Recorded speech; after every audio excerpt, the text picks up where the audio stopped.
Halo, nama saya Dimas Hadi Prayogi. Saya mahasiswa pendidikan IPA Universitas Tidar angkatan 2019. Video ini dibuat untuk memenuhi mata kuliah biologi umum yang diampu oleh Bapak Dr. Ahmad Muhlisin, Magister Pendidikan.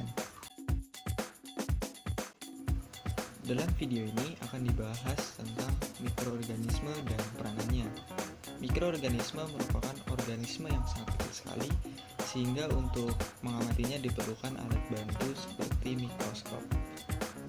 Mikroorganisme yang akan saya bahas antara lain ada virus, viroid, dan prion.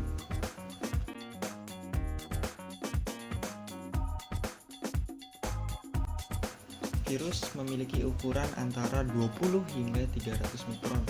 Virus bukan merupakan hewan maupun tumbuhan karena tanpa struktur sel dan tidak berdaya untuk hidup serta memperbanyak diri.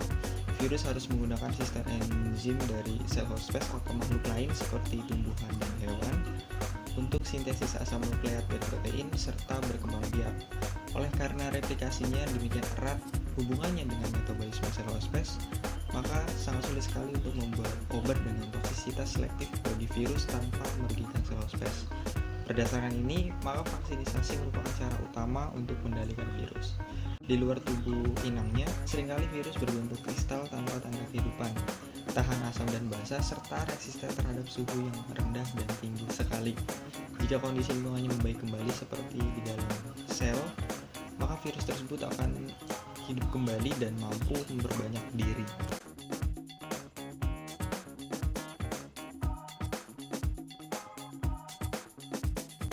Struktur virus. Virus memiliki 4 struktur utama. Dari sebelah kiri ada yang memiliki bentuk helix atau seperti batang. Nah, virus yang memiliki bentuk helix ini contohnya adalah virus mosaik yang menyebabkan penyakit pada tanaman tembakau. Kemudian ada yang berbentuk polyhedral atau icosahedral.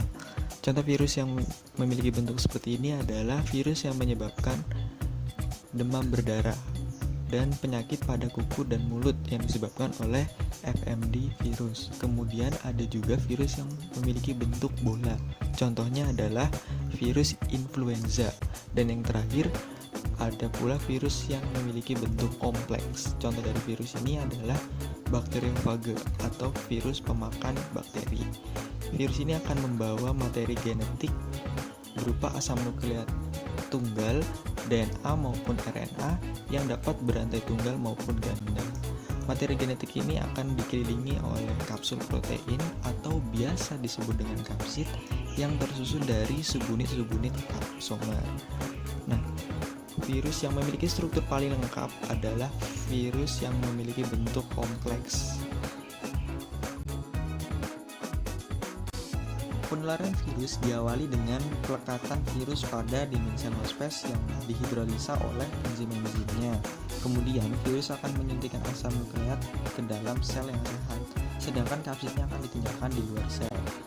Dalam sel, virus akan menggunakan proses asimilasi sel untuk membentuk virus baru. Virus akan menggunakan bahan inti berupa DNA atau RNA makhluk lain untuk bereplikasi.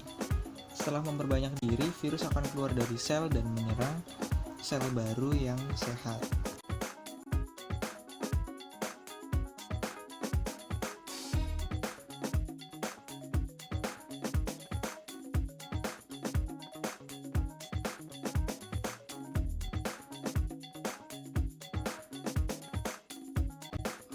Peran virus. Beberapa penyakit pada makhluk hidup seperti hewan, tumbuhan, dan manusia disebabkan oleh virus. Penyakit yang disebabkan oleh virus ini dapat menyebabkan berbagai dampak, mulai dari kelainan pada makhluk hidup hingga kematian pada individu. Sebagai contoh adalah kasus coronavirus disease 2019 yang menyebabkan pandemi pada tahun 2020 di seluruh dunia, yang disebabkan oleh virus corona atau SARS-CoV-2. Selain hal negatif yang disebabkan virus pada makhluk hidup, virus juga memiliki peran lain, yaitu dapat dimanfaatkan untuk membuat vaksin. Virus juga dapat dimanfaatkan untuk membunuh bakteri patogen yang mematikan dengan menggunakan virus bakteriofag. Selain itu, virus juga dapat digunakan sebagai alat diagnosis medis dan untuk membuat antitoksin. Di dunia pertanian sendiri, virus dimanfaatkan sebagai pestisida untuk melawan hama tanaman.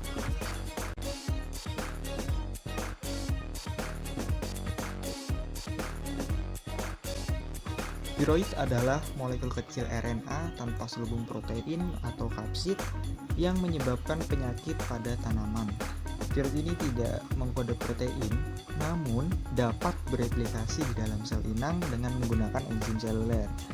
Viroid menyerang sistem pengatur yang mengontrol pertumbuhan tanaman, sehingga tanaman yang terserang viroid, pertumbuhannya akan terhambat dan perkembangannya abnormal. Contoh kasus viroid adalah musnahnya 10 juta tanaman kelapa di Filipina.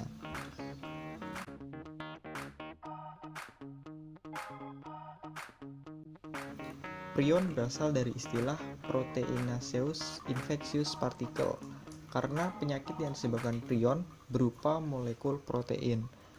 Prion adalah protein infeksi yang menyebabkan beberapa gangguan saraf degeneratif pada hewan dan manusia. Prion terdiri atas protein yang merupakan protein yang ada pada membran sel normal, namun telah mengalami perubahan konformasi. Protein yang mengalami perubahan konformasi pada sel serupa akan menyebabkan reaksi berantai yang menyebabkan terjadinya perkembangan penyakit. Infeksi prion terjadi ketika protein prion masuk ke dalam sel yang mengandung protein normal.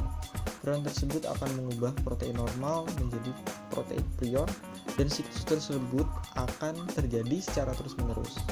Prion umumnya menyerang sel otak karena sel protein tersebut terdapat pada otak. Contoh infeksi prion pada mamalia adalah penyakit kuru pada manusia, kemudian penyakit sapi gila yang menyerang sapi, scrapie pada domba, dan TSE pada terwelu dan rusa. Penularannya sendiri, prion menular melalui makanan yang tercemar, kontak langsung, plasenta induk domba pada scrapie, dan otak dan sumsum penderita.